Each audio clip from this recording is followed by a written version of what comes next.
one of the things that's quite interesting about the Gulag camps, and this is something that's very relevant to understanding of modern Russia, is that so ordinary criminals were put into the camps, and so were political prisoners. But the ordinary criminals, and so those would be rapists and murderers, let's say, as well as thieves who were engaged in theft as an occupation, those were regarded by the Soviets as socially friendly elements. And the reason for that was that they assumed that the reason that these people had turned to crime was because of the oppressive nature of the previous czarist/capitalist system, and that the only reason that these criminals existed was because they had been oppressed.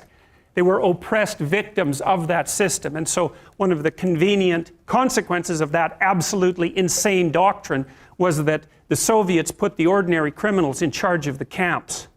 And these were very, very seriously bad people. And so you can imagine the way that they treated the political prisoners, who were regarded as socially hostile elements, sometimes because of their own hypothetically traitorous acts, but more often merely as a consequence of their racial or ethnic identity, or the fact that they were related by birth to, say, people who had been successful under the previous system, so who had any association with nobility or any association with what were known as the kulaks, who were the only successful class of former peasants in the Soviet Union, because they were regarded as privileged.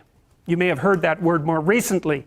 They were regarded as privileged and therefore as enemies of the state, and it didn't matter if it was your father or your grandfather or your great-grandfather who happened to be privileged, but the mere fact that you were a member of that group was sufficient reason to put you into a camp. And we're talking hundreds of thousands or perhaps millions of people who underwent that fate. And so the idea in the Soviet Union was, just because you were the member of a class, even as a consequence of your familial association, you were immediately sufficiently guilty to be put into a camp and punished. And the terms for the camps were often 10 years, 15 years long. And if you were very fortunate, you got to have 2 or 3 of those. So the Soviets really implemented and perfected the idea of class and ethnicity-based guilt. And it's a very bad road to walk down, and it's something that we're very much engaged in at the moment, because there's discussion everywhere in North America now about the idea of, well, race-predicated guilt, for example, and ethnic-predicated guilt. And it's a very bad idea to classify an entire group of people as guilty of anything based on their group membership. So these sorts of things are things we haven't yet learned, and certainly should have.